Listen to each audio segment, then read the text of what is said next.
Élément FARDC contre Rwanda, RDF. Stop. Vendredi 07 08h30 Bravo. Stop. Côté ennemi 07 mort. Stop.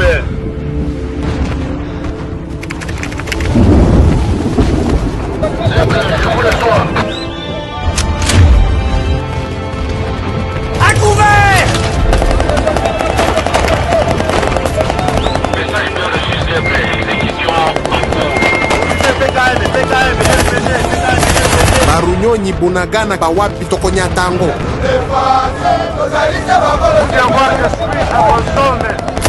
De faire une défensive ferme afin que l'ennemi ne puisse pas gagner du terrain.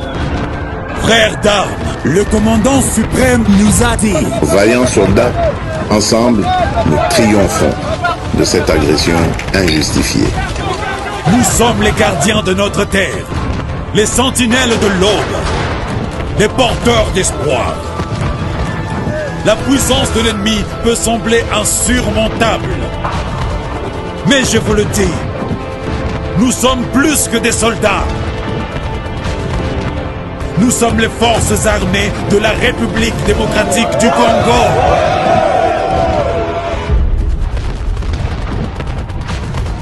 Nous sommes des poètes de la résistance. Nous portons en nous la lumière de l'éveil. Mon père, avant de mourir, m'a murmuré ces mots. Quelle que soit l'ampleur du cauchemar, elle ne peut rivaliser avec la puissance de l'éveil. La force du cauchemar est réelle. Mais elle ne peut pas éteindre la flamme qui brûle en nous. Nos balles sont des mots. Nos cris sont des poèmes.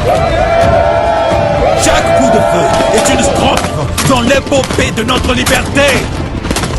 Chaque brin d'herbe ici en République démocratique du Congo porte en lui la mémoire du peuple congolais. L'ennemi peut avoir des chars, des avions, mais ils n'ont pas notre âme. Bendele et Koyate, tout pour la patrie, tout pour la patrie. Défendons notre pays. Embrassez-vous. Cette guerre, nous allons la gagner.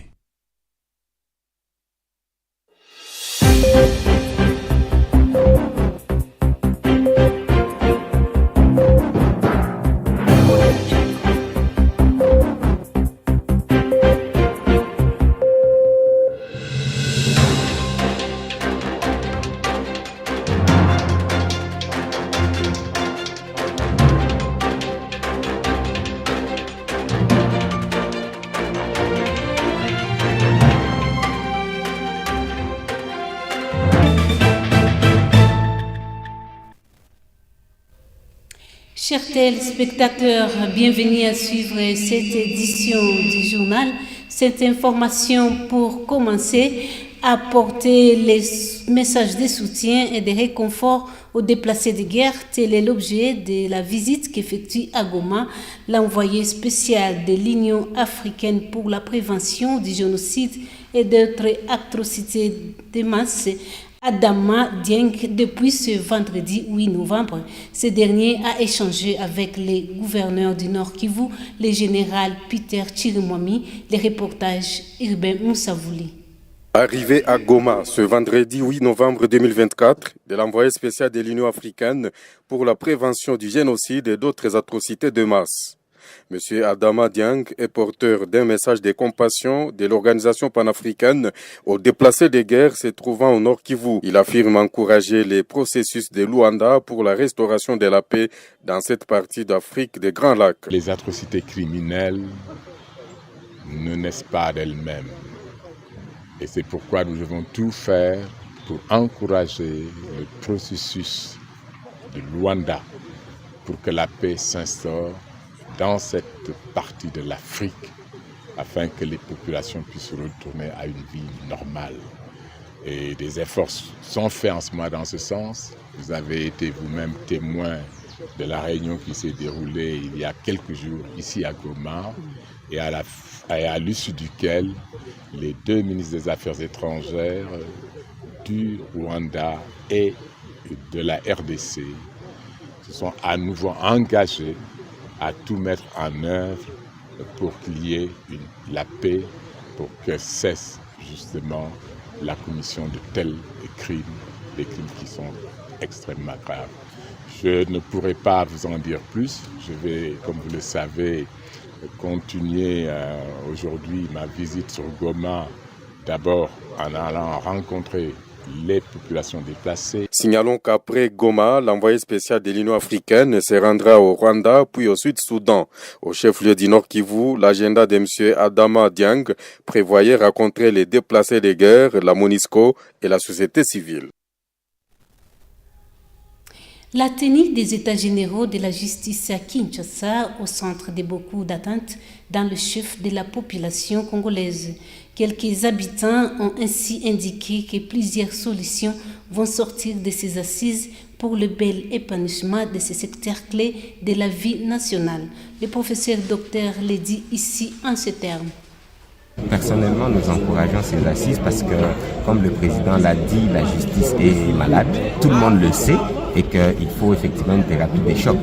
Donc nous félicitons particulièrement le ministre d'État de la Justice pour cette initiative et pour que nous puissions être capables effectivement d'avoir des solutions pour cette question épineuse.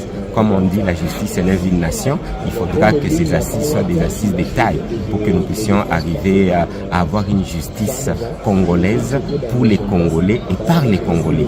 Je pense effectivement que ces assises vont avoir le courage de toucher même la philosophie de notre justice, qui, selon moi, la philosophie de notre justice ne dépend pas un peu de nos ancêtres, de nos aïeux et un peu de nos villages, de notre culture. Si nous y arrivons, je pense que nous pouvons faire un travail de fond plutôt que faire un travail de forme où ce sont les individus par rapport à leur positionnement qui pensent que la justice devait être comme ils pensent. Mais je suis déjà sûr et certain par rapport un peu à toutes les propositions de loi du ministre d'État de la Justice et ce qu'il fait déjà sur le terrain, que ça sera possible. Il faudra que cette impulsion puisse faire en sorte que désormais nous puissions parler d'une justice qui élève une nation, parce que nous connaissons tous, comme déjà hier le ministre d'État l'a si bien dit, tout le monde décrit la justice. La justice, c'est un peu comme si c'est une justice des riches. C'est un peu une justice où celui qui a la force domine chaque matin, midi, soir.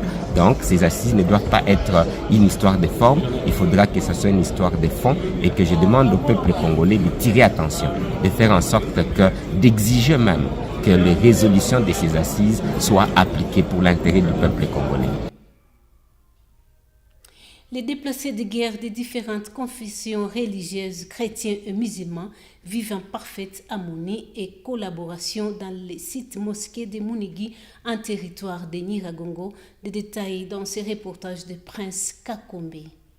Les déplacés musulmans et chrétiens cohabitent pacifiquement dans les sites mosquées Munigi. Tous se mettent autour d'une table lorsqu'il s'agit de trouver solution aux différents problèmes auxquels ils sont confrontés. C'est ce que soutient M. Idi Bigirimana des confessions musulmanes et responsable de ces sites.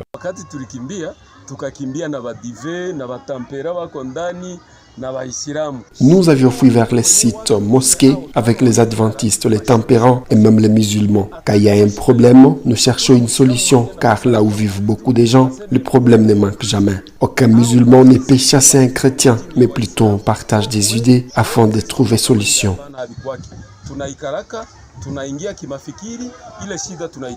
De son côté, M. Twagirimana Jean-Paul de l'église protestante confirme également qu'il vit sans aucune difficulté avec les musulmans dans ces sites, surtout qu'ils sont tous déplacés et ont les mêmes problèmes. Je suis de l'église Sepak. Lorsqu'un chrétien est en difficulté, les musulmans interviennent également. Nous sommes déjà des frères, il n'y a aucun souci dans ces sites. Il faut dire que le site mosquée Munigi est majoritairement occupé par les déplacés musulmans venus de Rutshuru, Nyiragongo et Massissi.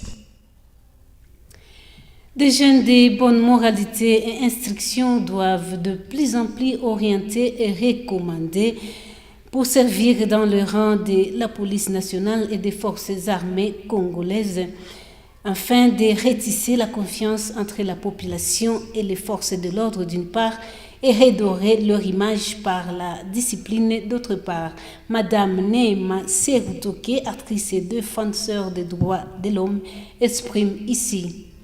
Je comprends qu'il y a les erreurs que nous les parents nous avons commises avant, parce qu'avant nous envoyions les enfants délinquants à l'armée et les enfants que nous croyons posés, nous les envoyons être des prêtres, des pasteurs, on s'arrangeait à les éduquer pour qu'ils soient des ingénieurs, je ne sais pas, des docteurs, des grands professeurs. Aux parents ne font pas que nous trouvons que nos enfants posés doivent être des ingénieurs, des médecins et pas les militaires. Nous devons orienter aussi les enfants posés, les enfants polis dans l'armée.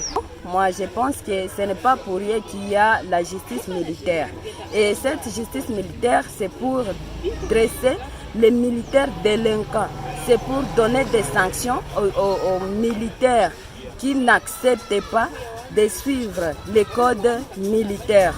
Mais aussi que les autorités militaires nous aident à vulgariser les codes militaires.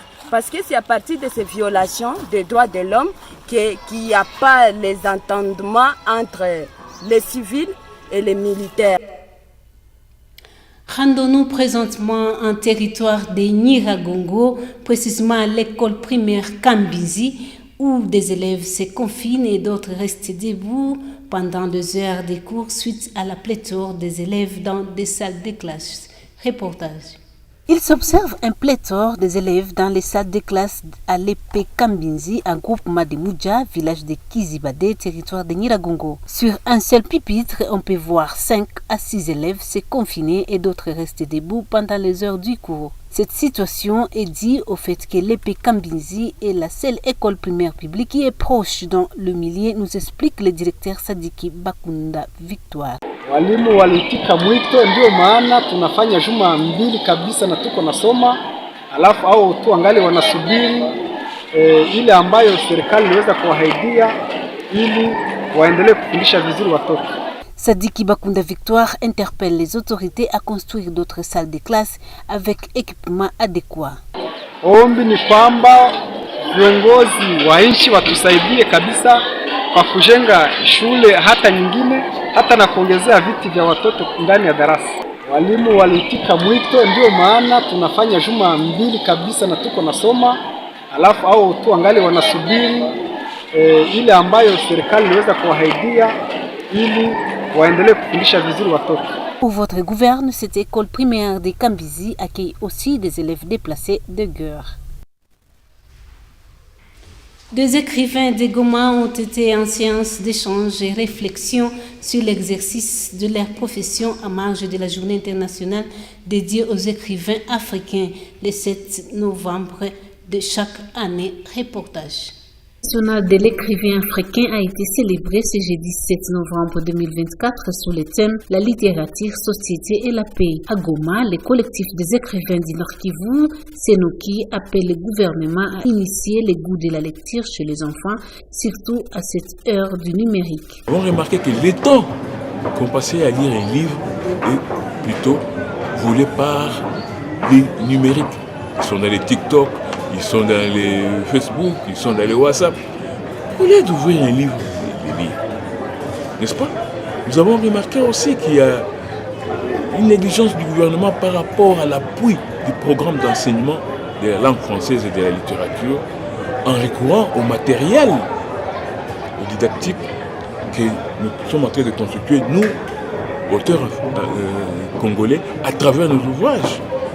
Bernardine Sikwaya, femme écrivaine qui a pris part à ces échanges et auteur d'un livre intitulé Portrait de la femme paysanne congolaise, invite les jeunes filles africaines à exposer leurs talents. Nous avons les vies vécues, remplies d'expériences qui pourront inspirer les autres, mais nous les laissons cachées.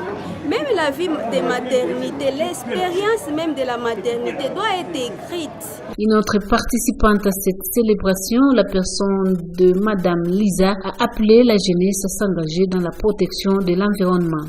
Quand bien même nous sommes écrivains, mais si nous ne protégeons pas notre environnement, en tout cas nous ne sommes personne. C'est dans ce cadre-là que j'étais en train d'inciter plus la jeunesse, parce que la jeunesse était majoritairement représentée dans cet atelier, afin que la jeunesse puisse s'engager dans la protection de l'environnement. Rappelons que cette journée a été instituée en 1990 par l'ONU. Vous étiez nombreuses et nombreux en train de nous suivre. Merci. Nous disons vivement merci et bonne suite des programmes sur la chaîne officielle.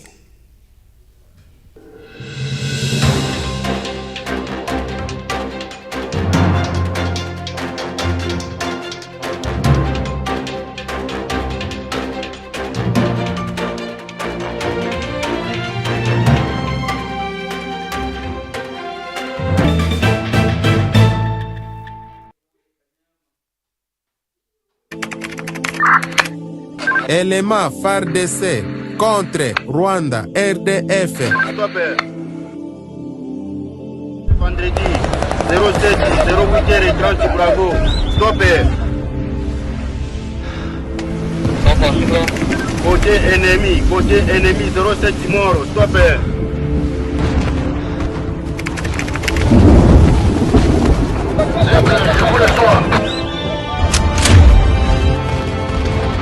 À couvert!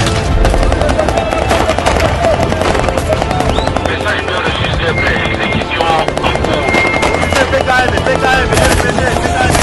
Barunyonyi Bunagana Bawapi Tokonyatango. Pour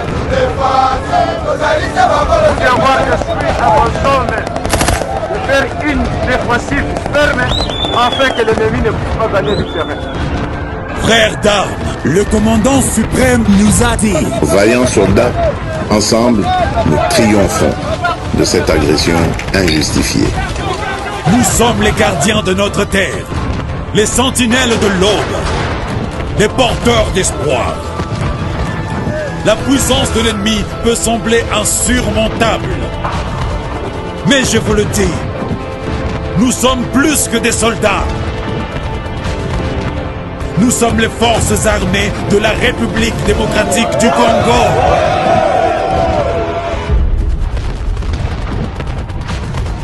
Nous sommes des poètes de la résistance. Nous portons en nous la lumière de l'éveil. Mon père, avant de mourir, m'a murmuré ces mots. Quelle que soit l'ampleur du cauchemar, elle ne peut rivaliser avec la puissance de l'éveil. La force du cauchemar est réelle. Mais elle ne peut pas éteindre la flamme qui brûle en nous.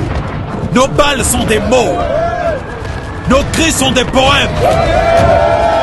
Chaque coup de feu est une strophe dans l'épopée de notre liberté. Chaque brin d'herbe ici en République démocratique du Congo porte en lui la mémoire du peuple congolais. L'ennemi peut avoir des chars, des avions, mais ils n'ont pas notre âme. Bendele et Koyate, tout pour la patrie, tout pour la patrie. Défendons notre pays. Emplacez-vous. Cette guerre, nous allons la gagner.